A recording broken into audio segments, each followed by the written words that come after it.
Electromagnetic induction का ये हमारा वीडियो नंबर 4 है, जिसके अंदर अभी हम लोग डिस्कस करने वाले हैं कि ईएमएफ को इंड्यूस्ड ईएमएफ को जनरेट करने के मेथड्स क्या क्या हो सकते हैं। What are the methods of generating induced EMF. तो सबसे पहले हम लोग क्या करते हैं, हम लोग जानते हैं कि भाई ईएमएफ को इंड्यूस करने के लिए क्या करना पड़ता है, तो फ्लक्स को चेंज करना पड़ता है। We have to change the flux. हम लोगों को क्या करना पड़ता है, फ्लक्स को चेंज करना पड़ता है, ठीक है। और ओब्वियसली फ्लक्स का एक्सप्रेशन क्या होता है, फ्लक्स का एक्सप्रेशन होता है phi is equals to B A cos theta, B A cos theta, जहां पे बी क्या होता है, तो बी होता है हमारा मैग्नेटिक फील्ड का स्ट्रेंथ, ठीक है। ए क्या होता है, एरिया ऑफ द लूप, और थीटा क्या होता है, तो कोई भी रेक्टेंगुलर कॉइल, रेक्टेंगुलर लूप और मैग्नेटिक फील्ड के रेक्टेंगुलर लूप या कॉइल के एरिया वेक्टर और ये मैग्नेटिक फील्ड के बीच बनने वाला एंगल, मतलब दोनों के बीच का ओरिएंटेशन, ठीक है। ए और बी के बीच का ओरिएंटेशन थीटा, ये एंगल होता है। तो इन तीनों में से कोई भी एक चीज को हम लोग बदल के क्या कर सकते हैं, फाई को बदल सकते हैं, फाई को चेंज कर सकते हैं। और जैसे ही हमारा फाई चेंज होगा तो हमारा क्या होगा, ईएमएफ इंड्यूस होगा।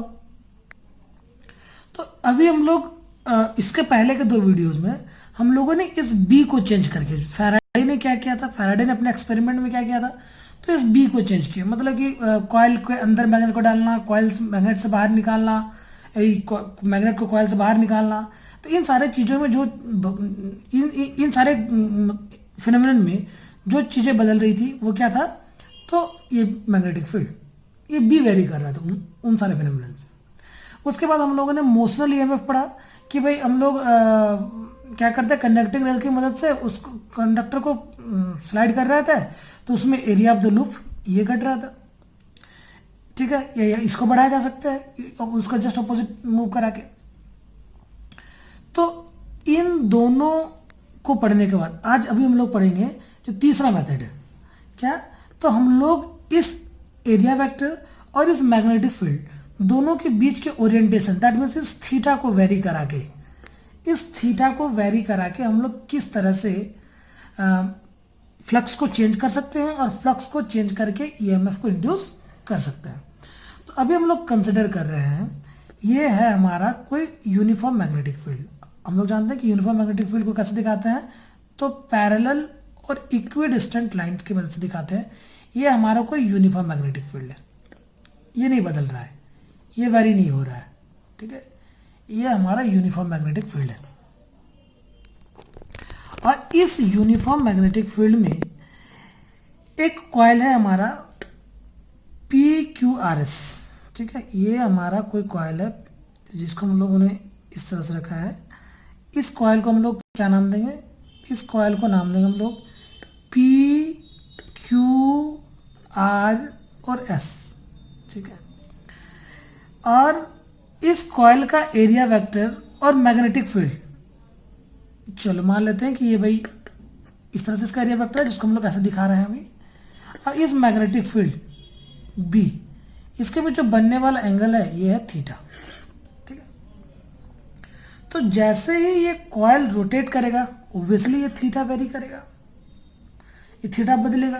तो जैसे ही ये थीटा बदलेगा तो ये फ्लक्स बदलेगा, तो ईएमएफ इंड्यूस होगा। तो अभी हम लोग कंसिडर कर रहे हैं कि भाई ये जो हमारा रेक्टेंगुलर कॉइल है PQRS, ठीक है, ये जिस वेलोसिटी से रोटेट कर रहा है वो एंगुलर वेलोसिटी हमारा है ओमेगा, ये ओमेगा एंगुलर वेलोसिटी से रोटेट कर रहा है, ठीक है। और कितने क्या इसके बारे में कन्फिगरेशन हम लोग क्या बताएंगे, और कि ओमेगा एंगुलर वेलोसिटी से रोटेट कर रहा है और टी टाइम के अंदर, कितने टाइम के अंदर, टी टाइम के अंदर जितना ये एंगुलर डिस्प्लेसमेंट को ट्रेवल कर रहा है, जितना ये एंगुलर डिस्प्लेसमेंट, जितने एंगल से ये डिस्प्लेस हो रहा है, रोटेट कर रहा है, वो एंगल क्या है, थीटा, ठीक है।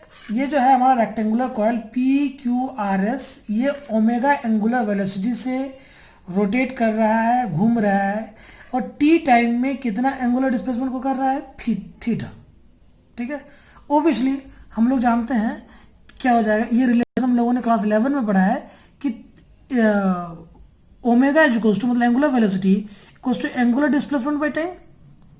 ठीक है, तो वैसे हम लोग इस थीटा की जगह पे क्या लिख सकते हैं, ओमेगा टी। कब, जब ये ओमेगा एंगुलर वेलोसिटी से मूव कर रहा है और टी टाइम में थीटा एंगुलर डिस्प्लेसमेंट को ट्रेवल कर रहा है, ट्रेस कर रहा है, तो वैसे में थीटा की जगह पे हम लोग क्या लिख सकते हैं, ओमेगा टी लिख सकते हैं। अब ऑब्वियसली ये एक्सप्रेशन हम लोगों को बदलता हुआ दिख रहा है, क्या दिखेगा हम लोगों को ये एक्सप्रेशन, तो ये एक्सप्रेशन हम लोग को बदलता हुआ दिख रहा है क्या, phi is equals to B A, अब कॉस थीटा नहीं, थीटा की जगह पर हम लोग क्या लिखेंगे, omega T, B A cos omega T. तो यदि ये फ्लक्स बदलेगा तो अभी जो ईएमएफ इंड्यूस होगा उसका एक्सप्रेशन क्या होगा, तो हम लोग जानते हैं कि E इज इक्वल्स टू क्या होता है, minus of d phi by d t.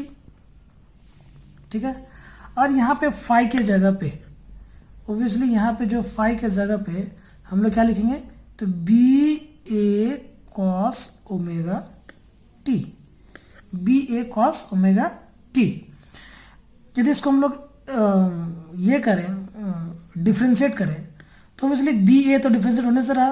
ठीक है, ये कॉस ओमेगा टी का डिफरेंस हो जाएगा माइनस साइन ओमेगा टी, तो ये चूंकि यहाँ के एक माइनस है तो आप लोगों को इसका डिफ्रेंशिएशन आना चाहिए। ये क्या होता है, बी ए और कॉस ओमेगा टी को डिफ्रेंशिएट करेंगे तो ओमेगा भी आएगा। चलिए बी ए और अभी कॉस ओमेगा टी का डिफ्रेंशिएशन क्या हो जाएगा, चलिए माइनस बी ए, इसका डिफ्रेंशिएशन हो जाएगा माइनस साइन ओमेगा टी। ठीक है, इनटू और ओमेगा टी को डिफ्रेंशिएट करेंगे तो क्या आ जाएगा, ओमेगा। तो इन सारी चीज़ को यदि हम लोग सजा के लिखिए तो हमारा जो ईएमएफ है ये क्या मिल जाएगा, ये माइनस माइनस प्लस हो जाएगा, तो B A omega sine omega T. ठीक है, ये कब, जब उस कॉइल में हमारा एक ही टर्न होगा, एक ही टर्न का बात कर रहे हैं। लेकिन यदि इस कॉइल में एन टर्न्स हो, इस कॉइल में एन टर्न्स, कई सारे टर्न्स हो, मान लेते हैं एन टर्न्स है, तो फॉर एन टर्न्स ये एक्सप्रेशन बदल जाएगा, सिर्फ एन से मल्टीप्लाई हो जाएगा। फॉर एन टर्न्स के लिए ये एक्सप्रेशन बदल जाएगा और ये किससे मल्टीप्लाई हो जाएगा, एन से मल्टीप्लाई हो जाएगा। E is equals to N B A omega, ये साइन ओमेगा टी के बराबर हो जाएगा। ठीक है, अभी जरा हम सोचने वाली बात है कि कब ये मैक्सिमम कब होगा, ये इंड्यूस्ड ईएमएफ का वैल्यू मैक्सिमम कब होगा, कब मैक्सिमम ईएमएफ इंड्यूस होगा। ओब्वियसली ये सब ये चूंकि ये बदल रहा है इसमें, तो व्हेन ओमेगा टी जो है किसके बराबर होगा, जब ओमेगा टी पाई बाय 2 के बराबर होगा, मतलब कि ये पाई बाय 2 एंगल से ये करेगा, रोटेट करेगा, तो साइन ओमेगा टी का वैल्यू 1 हो जाएगा और ये इसका मैक्सिमम वैल्यू होता है। तो ई इज इक्वल टू किसके बराबर हो जाएगा, एन बी ए ओमेगा, वैसे केस में हो जाएगा। और इस मैक्सिमम वैल्यू को हम लोग किससे डिनोट कर देते हैं, तो ई नॉट से। This is the maximum value. ठीक है, ये मैक्सिमम वैल्यू होता है, तो इसलिए ये मैक्सिमम वैल्यू को रिप्रेजेंट कर रहा है। तो ये एक्सप्रेशन की जगह पर अभी हम लोग क्या लिखेंगे, इसका जगह पे हम लोग लिखेंगे ई इज इक्वल्स टू, ये जो कि ये इसको हमने किसके बराबर कंसिडर किया, ये मैक्सिमम वैल्यू के बराबर होता है, तो E naught sine omega t के बराबर होता है ये। ठीक है, ये जो equals to E naught sine omega t के बराबर होता है। यहाँ पर पता चल रहा है क्या कि हमारा जो ये अल्टरनेटिंग ईएमएफ है ये एक साइनोसोडियल फंक्शन है, जो साइन का फंक्शन है। तो इसमें हम लोग अलग अलग केस के लिए यदि हम लोग इसको ग्राफ बनाए तो पता चलेगा कि क्या, देखते हैं। जब ओमेगा टी हमारा 0 होगा तो ओब्वियसली ई किसके बराबर होगा, साइन 0 पूरा 0 हो जाएगा। जब हमारा ओमेगा टी पाई बाय 2 के बराबर होगा तो हमारा ई ये 1 के बराबर हो जाएगा, ई किसके बराबर हो जाएगा, ई नॉट के बराबर हो जाएगा। चलो, जब हमारा ये ओमेगा टी, ठीक है, जब ये हमारा ओमेगा टी पाई के बराबर होगा तो साइन पाई का वैल्यू भी 0 होता है, तो वापस से ये क्या हो जाएगा, 0 हो जाएगा।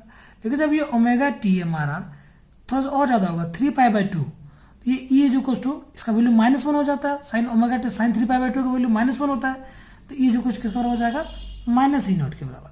फिर से जब ओमेगा टी हमारा 2 पाई के बराबर होगा, 2 पाई के बराबर, तो ई वापस से 0 हो जाएगा। तो इन सारे डाटा के साथ यदि हम लोग इसका ग्राफ बनाए कि ओमेगा टी के वेरी करने के साथ ईएमएफ कैसे इंड्यूस होगा, ओमेगा टी के साथ साथ ई कैसे वेरी करेगा, ओमेगा टी के वेरी करने से ई कैसे वेरी करेगा, ये इसका यदि हम लोग एक ग्राफ बनाए तो इसका ग्राफ बनाने पे हम लोगों को क्या मिलेगा। चलिए इधर इधर हम लोग ये करेंगे ग्राफ के अंदर, इसमें हम लोग ईएमएफ को लिखेंगे और ये हमारा ये जो एक्सेस हमारा ओमेगा टी को रिप्रेजेंट करेगा। तो यहाँ पे पता चलेगा कि भाई जब ओमेगा टी 0 है ऑब्वियसली तो ई भी 0 है, लेकिन जब ओमेगा टी ये हमारा 0, ठीक है 0, ये हमारा π/2 होगा, ये हमारा पाई होगा, ये हमारा 3π/2 और ये 2 पाई, ठीक है। तो ऐसा पता चलेगा कि ये यहाँ पे मैक्सिमम, यहाँ पे फिर से 0, इस जगह पे आके मिनिमम होगा और यहाँ पे फिर से 0, ठीक है। तो यहाँ पे देख रहे हम लोग जब ये ओमेगा टी का वैल्यू π/2 है तो ये मैक्सिमम वैल्यू पे जिसको हम लोग क्या बोलते हैं ई नॉट। जब पाई है तो ये वापस से 0 हो गया, जब ये 3π/2 है तो ये मिनिमम वैल्यू का अटेंड किया जिसको हम लोग क्या बोलते हैं माइनस ऑफ ई नॉट। और जब ये वापस से 2 पाई हुआ है इसका वैल्यू फिर से क्या हो गया है 0। इसका मतलब हम लोग बोलेंगे कि ये इंड्यूस्ड ईएमएफ है, ये साइन का फंक्शन है, इसको साइनसोइडल फंक्शन हम लोग बोलते हैं। और जिसका ग्राफ कैसा होता है तो ऑब्वियसली ऐसा वाला ग्राफ होता है। और यही हमारा ये जो हम लोगों ने आज पढ़ा, ये तीसरा जो मेथड है कि भाई कॉइल को रोटेट करके जो ईएमएफ को फ्लक्स को चेंज करना और ईएमएफ को इंड्यूस करने का जो तरीका है, यही हमारा क्या है अल्टरनेटिंग करंट एसी जनरेटर का थ्योरी भी हमारा यही है। एसी जनरेटर को जब हम लोग पढ़ेंगे अगले चैप्टर के अंदर तो उसमें भी हम लोग इसी थ्योरी को डिस्कस करेंगे कि किस तरह से फ्लक्स कॉइल के रोटेट करने से थीटा बदलता है, ठीक है, और थीटा के बदलने से किस तरह से ईएमएफ इंड्यूस होता है, इस चीज़ को हम लोगों को वहाँ पे भी पढ़ना है। अगले वीडियो में हमारा जो टॉपिक है वो है eddy current. What is eddy current, eddy current का क्या हार्मफुल इफेक्ट है, ईडी करंट को हम लोग किस तरह से हार्मफुल होने के बाद भी उसको यूजफुल बनाते हैं, इन सारी चीज़ों को हम लोग डिस्कस करेंगे अगले वीडियो के अंदर। Thank you.